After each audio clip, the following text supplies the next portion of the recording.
यूं तो मैंने बहुत सारी भूतों की कहानियां पढ़ी, लेकिन जब बात आती है मुंबई की, तो ये सपनों की नगरी की कहानियां बहुत ज्यादा मजेदार होती है। आज की जो ये स्टोरी है, जब मैं पढ़ रहा था तो मैं सोच रहा था कि अगर ये मेरे साथ बीतती तो मैं क्या करता। आज की जो स्टोरी है ना, वो एक मैरिड कपल की है जो मुंबई में एक सस्ता फ्लैट होने के कारण उसे ले लेते हैं। लेकिन सारी सस्ती चीजें अच्छी नहीं होती। इस स्टोरी में दो कैरेक्टर हैं, सिमरन और राहुल। सिमरन की शादी उड़ीसा एक छोटे से गांव में राहुल के साथ होती है। सिमरन एक ब्यूटिशियन है और राहुल एक ग्राफिक डिजाइनर है और हमेशा काम के सिलसिले में मुंबई में रहता था। लेकिन बात अब है कि राहुल अब शादी करने वाला है और उसे फ्लैट की जरूरत है। ये शादी के बाद मुंबई जाता है फ्लैट को ढूंढने के लिए, क्योंकि सिमरन के साथ में रहेगी। इनकी शादी बहुत धूमधाम से होती है। अब ताजुब की बात यह है कि ये राहुल जो है फ्लैट को अपने बजट में ढूंढ रहा था और इसे फ्लैट जो है बजट से सस्ते में मिल जाता है। लेकिन बात वही है ना कि कोई भी सस्ती चीज जरूरी नहीं है कि अच्छी ही हो। ये जो फ्लैट था वो रास्ते से थोड़ा गली में घुस करके था। ये फ्लैट देखता है, फ्लैट थोड़ा पुराना रहा, इसे फ्लैट पसंद आ जाता है। ये एडवांस में कुछ रुपए दे देता है और ट्रेन से अपने गांव को लौट जाता है। गांव लौटने से पहले जब वो स्टेशन में उतरता है, वहां पे इसके साथ कुछ ऐसा होता है जो ये कभी सपने में नहीं सोच सकता। स्टेशन पर ही उतरकर एक टैक्सी या कैब बुक कर रहा होता है। अचानक से इसके चाचा की से कॉल आती है कि राहुल तुम स्टेशन पे हो क्या? तो बोलता जी चाचा जी मैं स्टेशन पे ही हूँ। तो कहता है काम करो, वो पास में ही ना एक सर्विसिंग सेंटर, तुम वहां पे जाओ, वहां पे मेरी कार खड़ी होगी, उस कार को ले लेना और उसी से घर आ जाना, तुम्हें कैब बुक करने की जरूरत नहीं पड़ेगी। राहुल भी सोचता वाह, सही टाइम पे चाचा जी ने कॉल किया। अब ये कार तो ले लेता है और कार से निकल पड़ता है। करीब 5 से 7 किलोमीटर की दूरी सही से कट जाती है। स्टेशन से इसका जो घर है वो 18 किलोमीटर है और ये पूरा जंगल वाला एरिया है। बहुत कम ही गाड़ियां हो जाती है और यही कारण था कि ये कैब या टैक्सी बुक कर रहा था। अब 5 से 7 किलोमीटर सही से रास्ते का सफर करने के बाद राहुल को ना एक लेडी दिखाई पड़ती है और ये सोचता है ना कि इस हाईवे पर ये लेडी 11:30 बजे रात को क्या कर, ये सोचता है हो सकता है कि इसे जरूरत हो कोई चीज। लेकिन ये भी सोचता है कि ये जो इलाका है ये चोरों का इलाका है। हो सकता है कि ये जो चोर है, लुटेरे हैं, इस लेडी का यूज करके मुझे रोक करके उसे लूटपाट करना चाहते हैं। दिमाग से काम करता है और निकल जाता है। थोड़ी देर के बाद जो लेडी थी जिसे ये पीछे छोड़कर आया था राहुल, वो एक सेठ के पास खड़ी थी और इस रास्ते पर हर 500 मीटर पे एक यात्रियों के शेड बना था, ताकि मान लो कि कहीं पे यात्रियों को खड़ा रहना पड़े, बैठना पड़े तो इजली वहां पे बैठ सकते हैं। अब एक बार वो लेडी पीछे गुजर चुकी थी। पुराने गानों का शौकीन राहुल यूट्यूब पे लता मंगेशकर के गाने को सर्च करता है कि रात का जो सफर है वो अच्छे से कट जाएगा। गाने का मजा लेते हुए आगे बढ़ता है और उसके घर की दूरी केवल 9 किलोमीटर बची थी। वो ये सोचते जा रहा था कि मस्त फ्लैट भी मिल गया, अब बस अपनी वाइफ को लेना है और एक अच्छी जिंदगी की शुरुआत कर। थोड़ी देर के बाद अगला सेट आने वाला था, क्योंकि 500 मीटर पहले जो सेट था वो तो गुजर चुका। अब समझना इस चीज को कि हर सेट पर इसके पास अब टोटल 18 सेट इसे मिलेंगे। तो पहला सेट बीत चुका है, अब 500 मीटर के बाद अगला सेट आना। अभी 500 मीटर लगभग चल चुका है, अगला सेट आया। ये देखता क्या है कि अगले सेट पर फिर से वही लेडी खड़ी थी कि मेरे बगल से अब तक कोई गाड़ी पास नहीं, तो ये लेडी मुझे आगे कैसे जा सकती है। ये सोचते सोचते कि वो लेडी पिछले वाले सेट में मिलती है मुझको और फिर अगले वाले सेट में मिलती है, लेकिन पिछले सेट पर भी वही लेडी मिली, अगले सेट पर भी वही लेडी मिली और अगला सेट आने वाला ही था। ये देखता क्या है कि अगले सेट पर भी वही लेडी खड़ी। अब राहुल को क्लियर हो जाता है कि ये कोई लेडी नहीं है। वो समझ जाता है कि ये कुछ अलग चीज है। राहुल अपनी गाड़ी की स्पीड को बहुत तेजी से भगा रहा था। गाड़ी बिल्कुल स्पीड पे थी, राहुल कुछ नहीं देख रहा था, लेकिन उसे मालूम था कि अभी 17 शेड और बाकी है। राहुल अपनी गाड़ी को स्पीड में भगा रहा था, लेकिन जब भी शेड आता तो 1-2 सेकंड के लिए गाड़ी को स्लो करके देखता था। वो देखता था कि वो लेडी वापिस वहीं खड़ी थी। 5, 7, 10 सारे शेड पार हो चुके थे। अब आखिरी शेड जो बचा था ना, उसको भी वो देखता है और उस पर भी लेडी खड़ी थी। वो समझ चुका था कि कुछ अलग चीज है जो मेरा पीछा कर रही है। राहुल इन चीजों को, यूं तो ये घटना उसके साथ पहले बार घट रही थी, तो वो समझ नहीं पा रहा था कि घर को कैसे बताएगा कि मेरे साथ क्या घटना घट रही। शादी नहीं हुई थी तो वो नहीं चाह रहा था कि अपनी वाइफ को या अपने घर वालों को परेशान करे। ये हादसे को दबा देता है। राहुल सिमरन को मुंबई ले जाने के लिए तैयार है क्योंकि ट्रेन रात की थी। राहुल और सिमरन ड्राइवर के पीछे वाले सीट पर बैठे थे।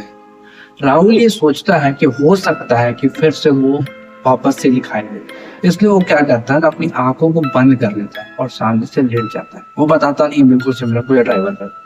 थोड़ी देर के बाद क्या होता है, 5-7 किलोमीटर बीतने के बाद राहुल एक बार आंख खोलता है और देखता है सेट की तरफ, कुछ नहीं था। राहुल सोया ही रह गया।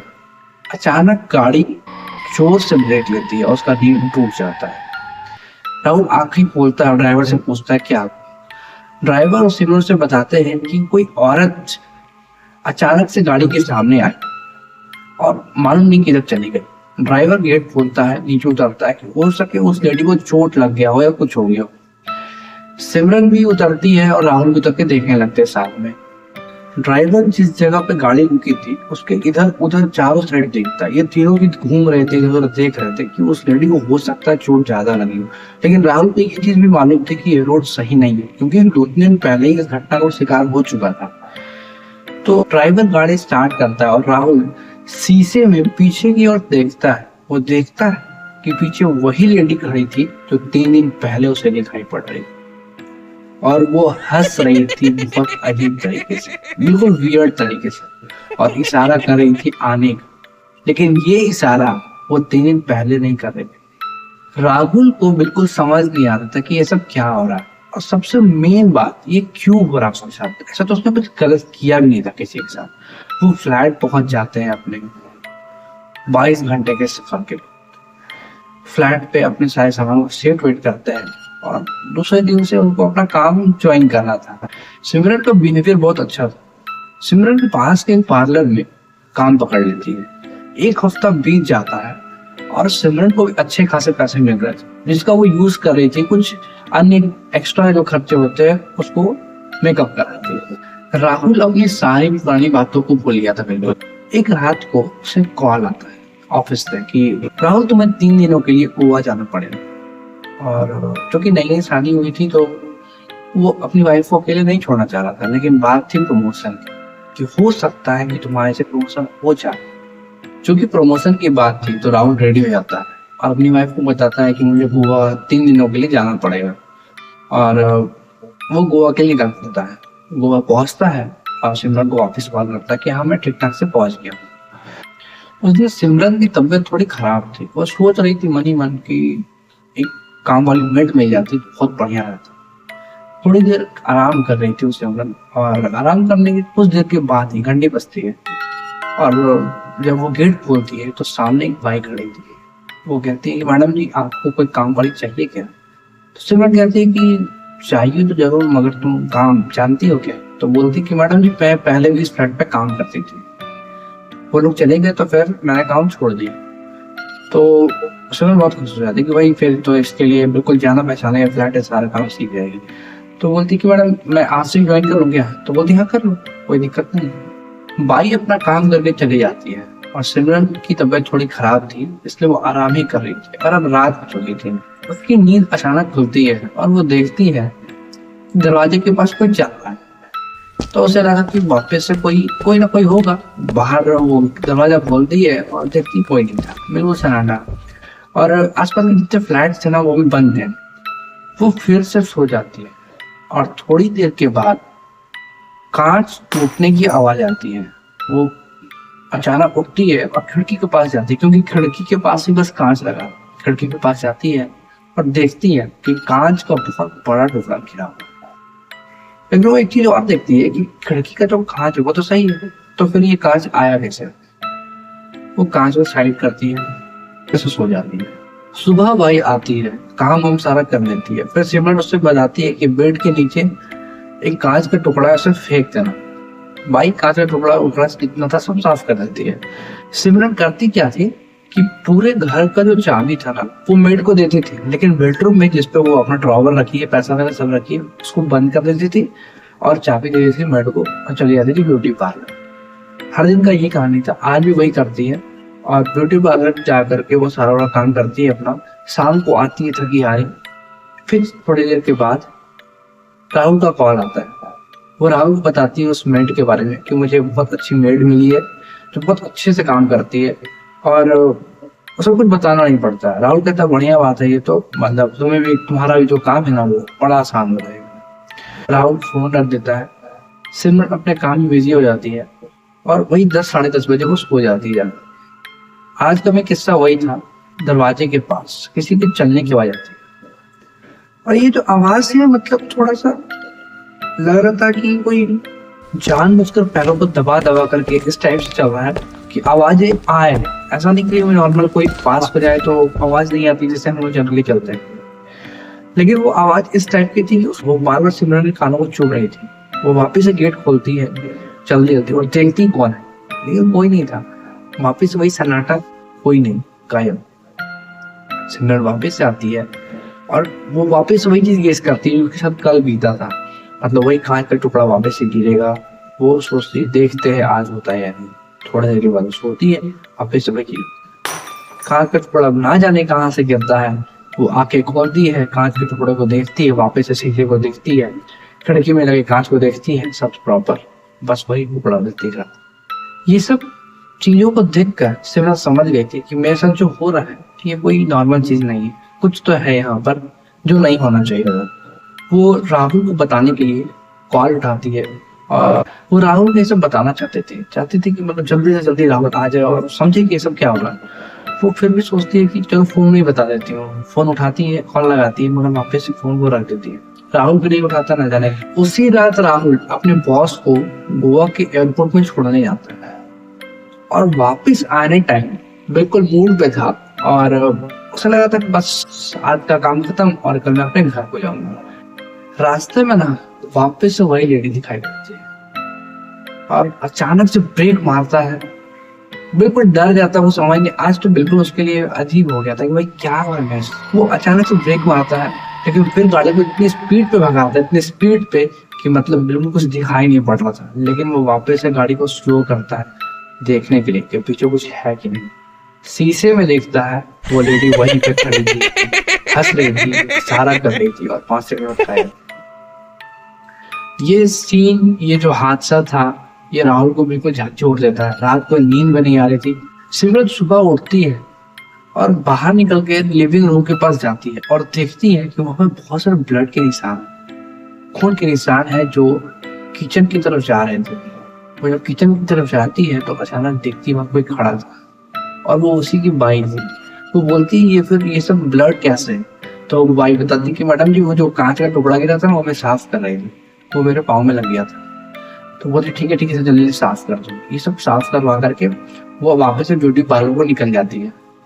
ब्यूटी पार्लर जाते हुए सिमरन ये सोच रही थी कि जो भी हो रहा है वो तो बहुत गलत रहा है। तो वो समझ चुकी थी कि कुछ अजीब शक्तियां हैं इस घर के आसपास में जो कुछ चाहती है या फिर यहाँ पे कुछ राज दफन है जिसे तो मैं जान नहीं पाऊंगी। और ये आज की रात जो थी वो अंतिम थी। आज राहुल 2:30 बजे आने वाला था, लेकिन बात था 2:30 बजने तक का सफर। सिमरन रात को वापस से वही हादसे को झेलती है, वही सामने चलना, वही कांच का टुकड़ा गिरना, वही आवाजें। 2:30 बजे बेल बजती है, राहुल दरवाजे पे खड़ा था।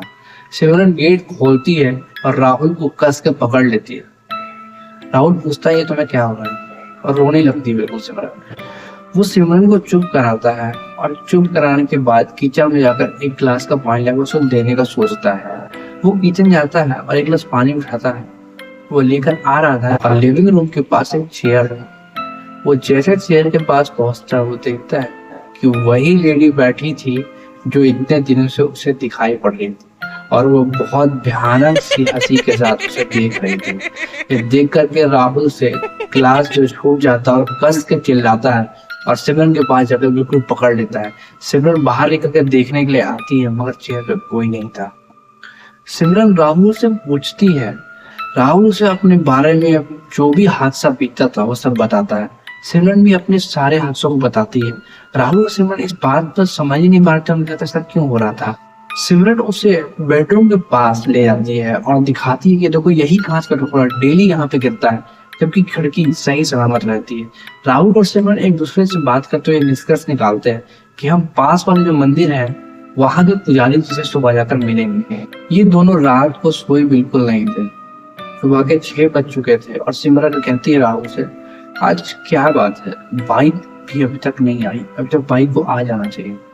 ये दोनों उठते हैं और बेड के पास कुछ सामान सेट कर रहे थे कि अचानक इन्हें एक थैला दिखाई पड़ता है काले रंग का। ये काले रंग के थैले को खोलते हैं और उसमें देखते हैं कि एक साड़ी है और कुछ सामान, और उसके नीचे में जो साड़ी है उसके नीचे में एक तस्वीर थी।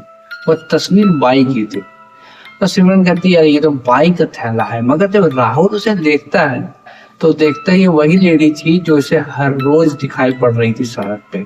वो दोनों दौड़कर वॉचमैन के पास जाते हैं और वॉचमैन से ये सब चीज के बारे में पूछते हैं। उन्हें लगा था इस फ्लैट में ये बाइक कुछ ना कुछ कनेक्शन है इन दोनों का, इसलिए वो लेडी बार बार तभी नहीं दिखाई पड़ रही थी जब से वो इस फ्लैट को देखने के लिए आया था। वो वॉचमैन के पास जाकर पूछते हैं क्लियर कि ये क्या कहानी है, क्या माजरा है। लेकिन वॉचमैन कहता मुझे बिल्कुल नहीं पता। सिमरन उस पर इतना चिल्लाती है। फिर वॉचमैन बताता है कि मैडम ये जो फ्लैट है ना, इसमें आज से करीब 5 से 10 साल पहले एक कपल रहते थे और उनके यहाँ ये मेड काम करती थी और किसी कारण से ये मेड खिड़की से कूदकर अपनी जान दे देती है और तब से ये फ्लैट बंद है, क्योंकि बहुत से लोगों को यहाँ पर वो कभी कभार दिखाई पड़ते थे। और आज करीब 10 साल हो चुके हैं ये फ्लैट बंद था और इसके बाद अगले कस्टमर काफी है। तो दोस्तों सिमरन और राहुल को क्या करना चाहिए? पास वाले पुजारी के पास जाना चाहिए या फिर फ्लैट खाली कर देना चाहिए? कमेंट सेक्शन में बताओ। और हाँ, ऐसा ही वीडियोस के इस चैनल को फॉलो कर लो, क्योंकि हम हर हफ्ते ऐसा ही कुछ ना कुछ खतरनाक भूतिया स्टोरीज आपके लाते हैं।